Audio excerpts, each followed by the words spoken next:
As you can see, I'm still getting a few kangaroos in the yard at night. I'll chuck this into the compost later, just rake it up and scoop it up and chuck it in.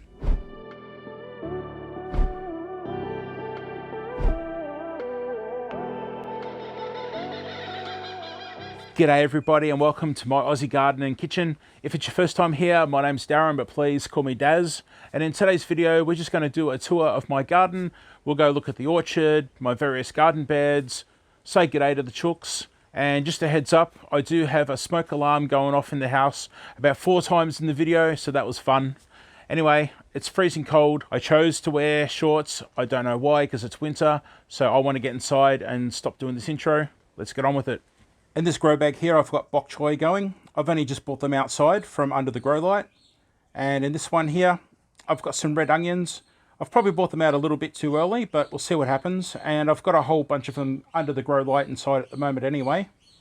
Here, I've got 3 lettuce going in a grow bag, and that is surrounded by some brown onions.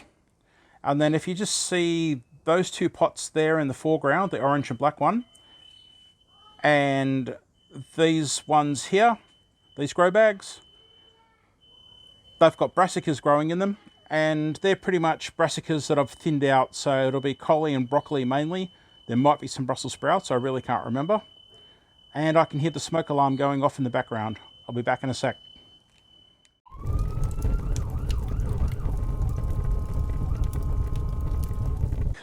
So we had the smoke alarms going off. Emma's in there making steak sandwiches with the cast iron skillets. So they send off a bit of smoke, and the smoke detectors did not like all that smoke in the hallway. Anyway, it's all good, and now I know that I've got steak sandwiches for dinner. Woohoo! All right, so we've got strawberries here, and you can see I've got little strawberries down here growing from runners. And the chilies are still doing okay, even though we're in winter in Australia now. We're almost 2 weeks into winter. So what I'm going to do is I'll be picking those red ones. And the green ones, I've got a video upcoming as to what I'm going to do with the green chilies. So do stick around and check out my future videos. All right, we've got some more strawberries here. More strawberries here.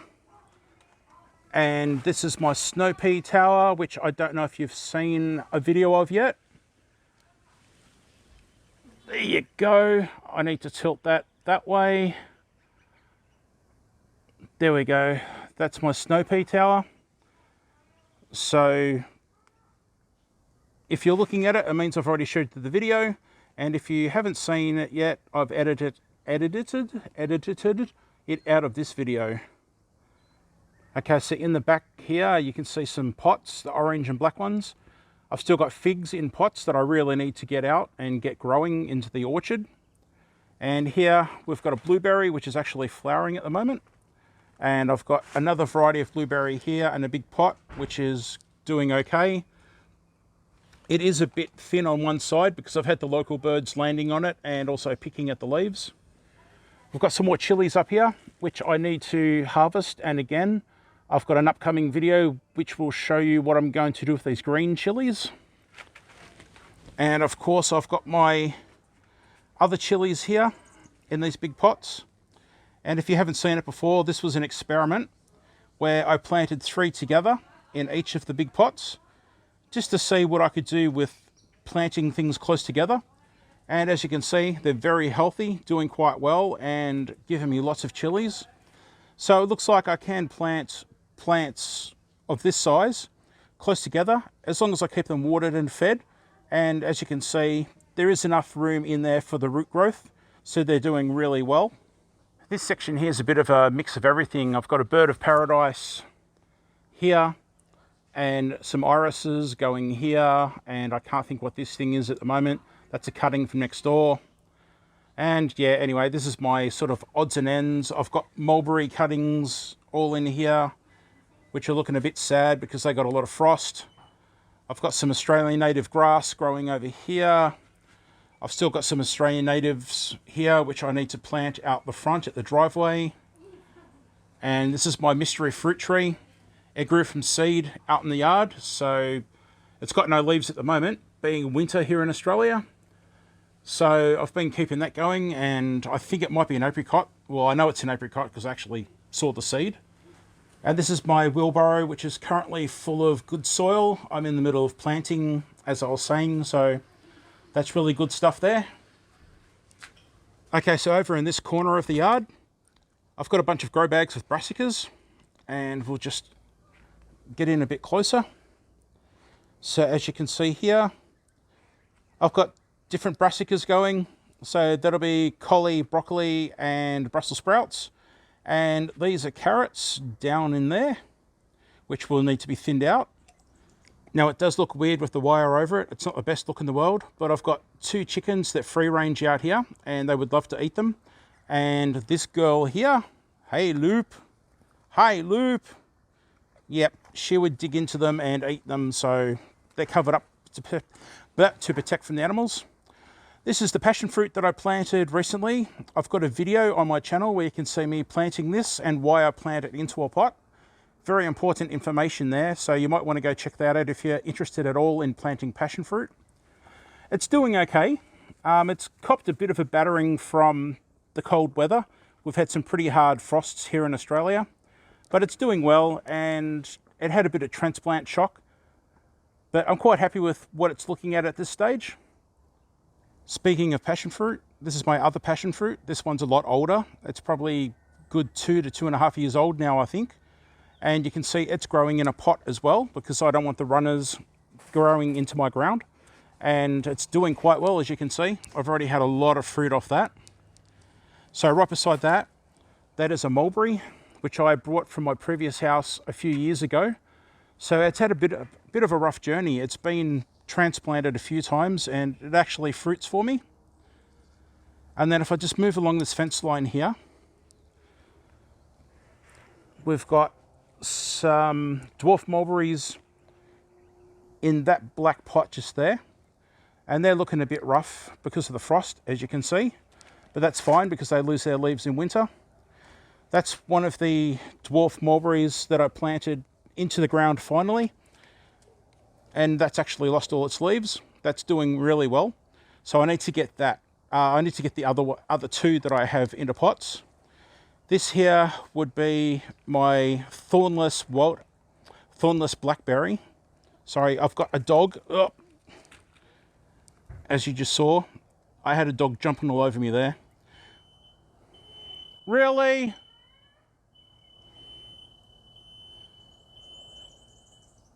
Okay, smoke alarm's gone off again. I'll be back.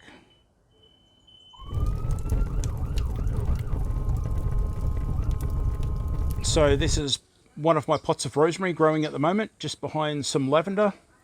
Love our fresh rosemary. We do a lot of roasts here in the house, so fresh rosemary comes in very handy in this house. Oh, that's agapanthus. They're pretty much, I guess, just leftovers from when I was gardening out the front a good 1.5 years ago. So I just chucked them in a box and just left them growing in a little bit of dirt, just so I have them in case. So yes, one day they'll get planted, but for now they'll live in a box in no man's land. So what you're looking at here is my brassica bed. So I've pretty much got Brussels sprouts, broccoli, cauliflower, all growing in here. And then along the back, I don't know if you can make it out there, I've got some peas growing as well. And I've also got some beans which are not doing very well. They're, I think, dwarf beans or bush beans. I can't remember offhand. So as you can see, that pea there likes its spot. So it's doing really well at the moment. Now we come to these 3 beds here. If it's your first time watching this channel, I've got these beds covered because of the chickens. We say chooks here in Australia. And the chooks love to eat pretty much anything that I plant. So I just cover it to protect them from the chickens, and also it's pretty good at the moment because it stops the cabbage moths from going to the cabbages and getting stuck into the cabbages with their little eggs and the grubs that come out of that.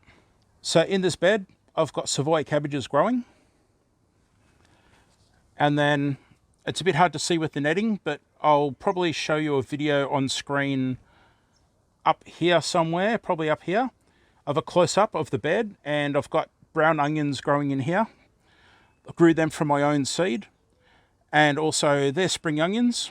Now the great thing about spring onions is once they're in the ground, these are actually from a supermarket. So when I use the spring onions, I just snip them about an inch, probably about that much from the bottom, with the little roots hanging out of the bottom, planted them in the ground, and as you can see, they grow back.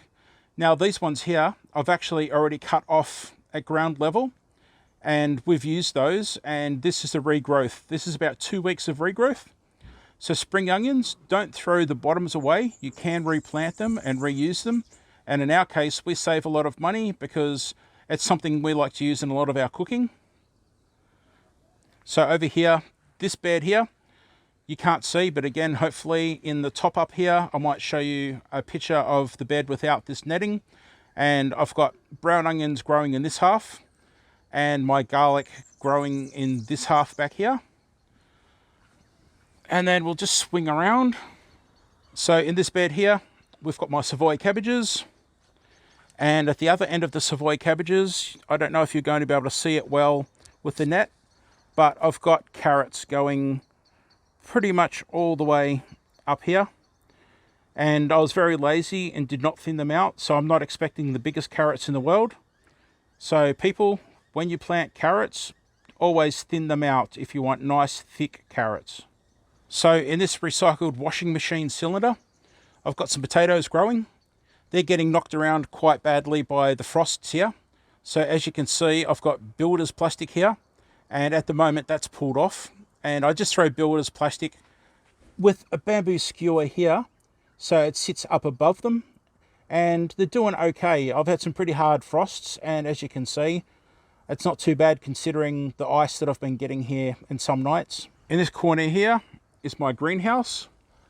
This is where my chilies will be going soon, and my curry plant.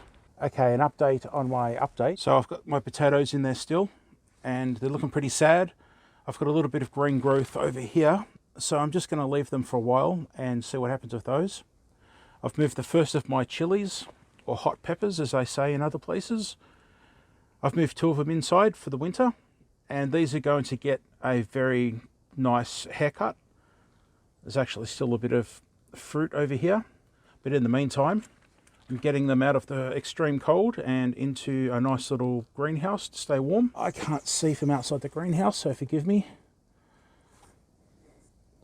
Okay, we've got my lettuce, bok choy, and some spinach. Hopefully I filmed that okay.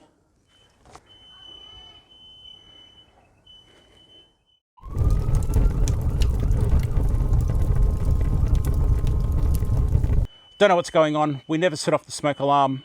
Well, I did when I did a stir fry recently. Keep an eye out for that video. I was in the middle of stir frying and set off the smoke alarms. It was a classic. Okay, this is the first of my raised beds that I have raspberries in. I have summer bearing raspberries here and autumn bearing, well, fall as they say in the USA. And by planting summer and autumn / fall bearing, I'm able to have fruit for a good 6 months of the year. It's now 2 weeks into winter, and as you can see, I'm still getting raspberries growing. That's pretty cool. I'm up to just over 6 months now of picking and eating raspberries. Now, over here, this is not good. This is my second raspberry bed, and this is an autumn bearing raspberry here. And again, you can probably see I've got some fruit in there. Now this guy here, this is a summer bearing, and what I really should have done, as I've said in a previous video, is I should have cut this out as soon as I noticed the disease. So what I'm going to do is, if I can, try and get it out completely tomorrow and leave these little guys here in the ground. Raspberries are really bad for transferring diseases to each other, so I really should have been onto this straight away. Bad practice. Need to get rid of all those leaves. This will not go in compost. They're going to go into a plastic bag tied up and put into the rubbish. And these ones here, maybe technically I should pull them out and get rid of them because they might already have the spores from the disease.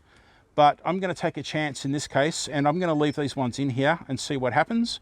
But this stuff here, this is definitely going. If you're wondering, all these pavers and things in here is because one of my chooks, Rosie, likes to get in, and as you can see, dig into my garden bed, and she's absolutely destroyed all my little baby ones that were growing. Over here is my third raspberry bed. These are all summer bearing raspberries. You've got some back here that are looking a bit sad, and you've got some back here which are also a bit sad. Now, I'm not sure if this is disease or whether it's been the extreme frost, because the frost was actually getting into here, but I'll just keep an eye on it, and if it is a disease, see you later, they go. All right, so for those of you who've seen my previous video, this is my potato experiment. Now, if you haven't seen the video, just very quickly, I had some really old, really bad looking potatoes. I mean, they were shockers, and I've brought them out and I've put them into the ground here. And if I go over here, I do actually have at least one bit of growth popping up there. So at the moment, I can say I've possibly got one lot of potatoes growing in this experiment.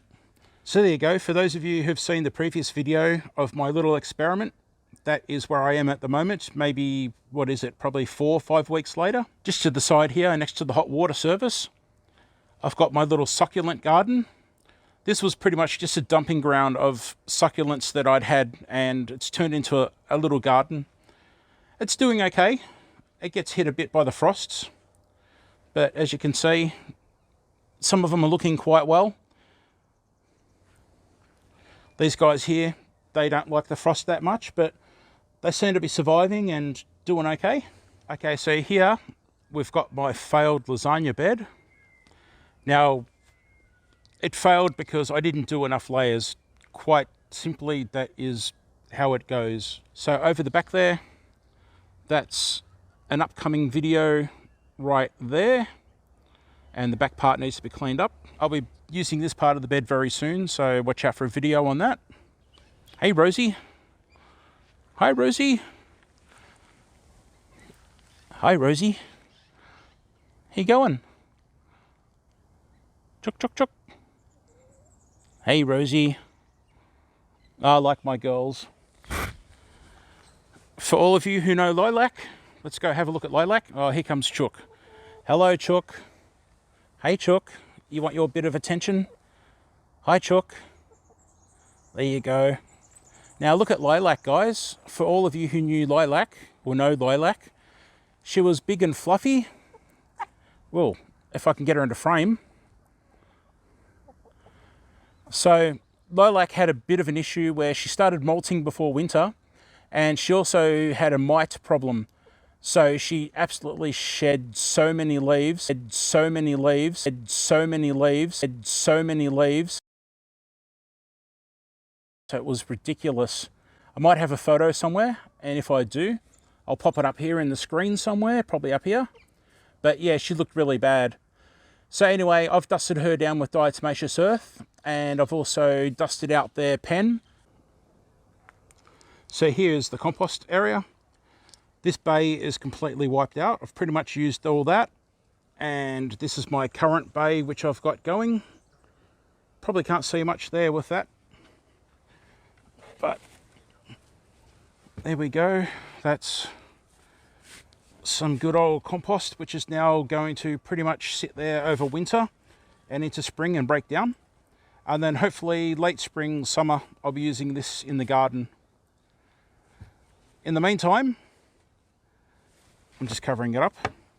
In the meantime, this bay here will be my next lot. So I usually have 2 bays going, where I'll have one lot going there, and when that's completed, I go on to the next one, and then that way, once I've finished one lot, I can pretty much go on to the next lot and use that in the garden and just keep on going around in a circle left and right with the 2 bays.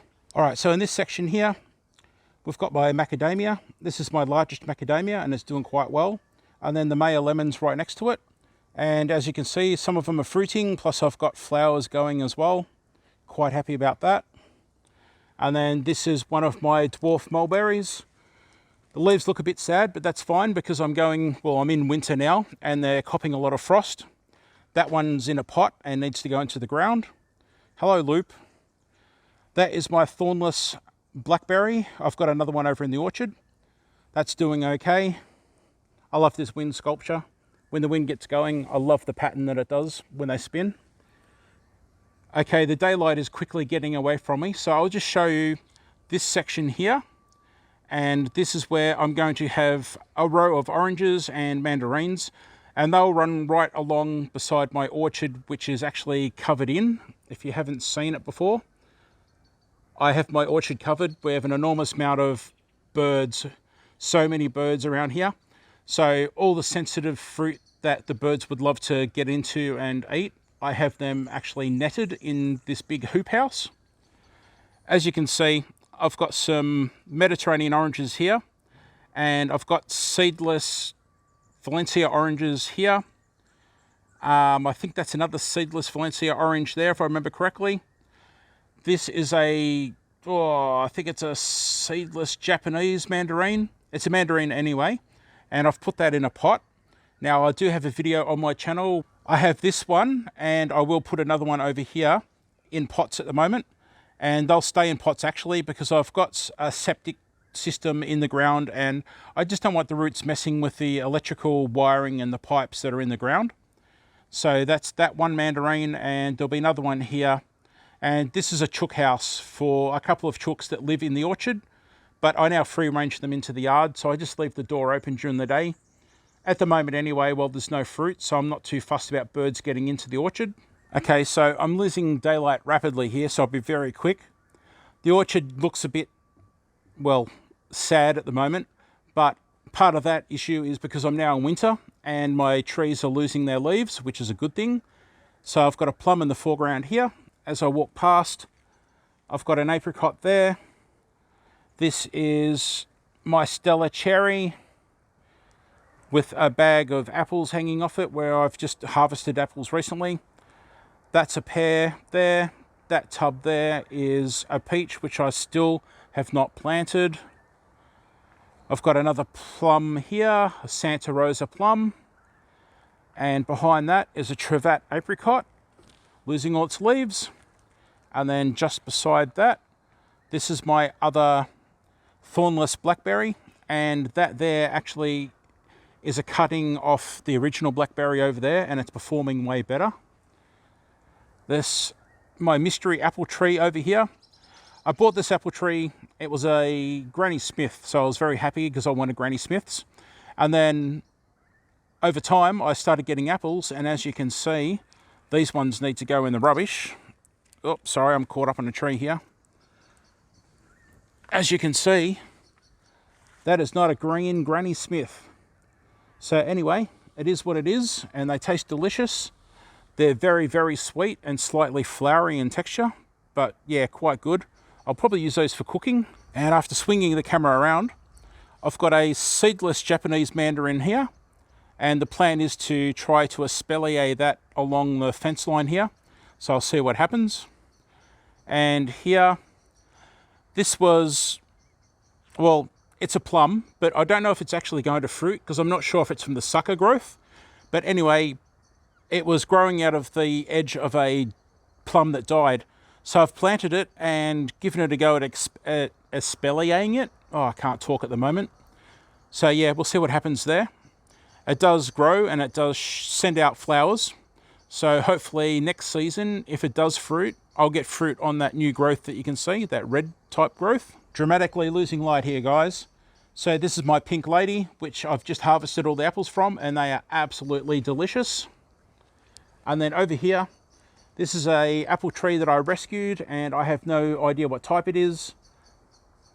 It grew some little tiny apples this season, but they did not look very well.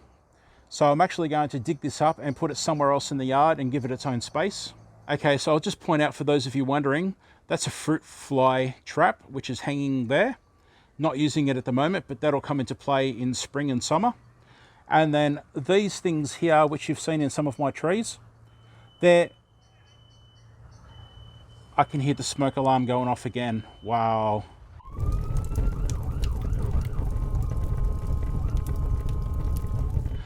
Anyway, that there is a homemade fruit fly trap. Oh man, I can't talk. Basically, I put the liquid down the bottom to attract them. I've got the top of the bottle inverted, a hole in the cap. Basically, the fruit flies will come in, go through the hole, try to get to the liquid down below, and then become trapped, and they're doomed. So I have those in some of my trees in the orchard. You can see another couple over here. And again, they'll come into play in spring and summer. They do okay, but hopefully those with a combination of other tricks, and it should help me manage the fruit flies, as yeah, fruit fly is a bit of an issue in this area. So here you go. This is something I haven't shown you before. These are our olive trees out the front of the house. They're black olives and they fruit twice a year, so we get absolutely tons of olives off these guys. I'll just pan across and show you a little bit more without showing too much of the neighborhood. So that's pretty much it anyway. So there you go, my olive trees. All right, I'll just quickly show you my curry tree. I've had a few people ask about it. So this is a curry tree, and these leaves, you just pick them off and you put them into your curries when you make curries. And I actually use it in a couple of stir-fry recipes as well. I really enjoy it. Now this guy here is actually going to go back into the greenhouse, just so it has a nice humid and warm area over my winter here in Australia. I've got it under the alfresco at the moment, but that's not going to stay here for very long at all. And just quickly, I've had a couple of people ask, this is the Hass avocado, and you can see here, it's still in its pot. I haven't moved it yet, and it's doing quite well. And again, it's in here just to keep out of the frost. And one more thing, I've been coerced into joining Instagram, so you can head over there and you can message me whenever you like. And also I'll be putting up photos from back in the day when I was a photographer, and I'll also do updates for my YouTube channel on Instagram. So head over there, say g'day, check it out, follow and all that sort of stuff, and I'll be sure to check you out too. So just let me know who you are and where you are, and away we go. So there we have it. I hope it wasn't too long. I do apologize if it was, but there was so much to show, and believe me, I didn't talk about half the stuff I wanted to talk about. I do thank you very much for being here. If you did enjoy the video, please hit that like button down below and show YouTube that it was worth watching. And of course, if you hit that red subscribe button and subscribe to the channel, it's totally free, it doesn't cost you anything. And then you'll be able to watch all my future videos. If you hit that little bell beside it, that will give you notifications of when my other videos are popping up. And also, if you'd like to comment down below, please do so. I read all my comments and I will answer as best as I can, as soon as I can. So once again, thanks very much for joining me on my channel today. I do appreciate it, and I'll see you next time. Bye for now.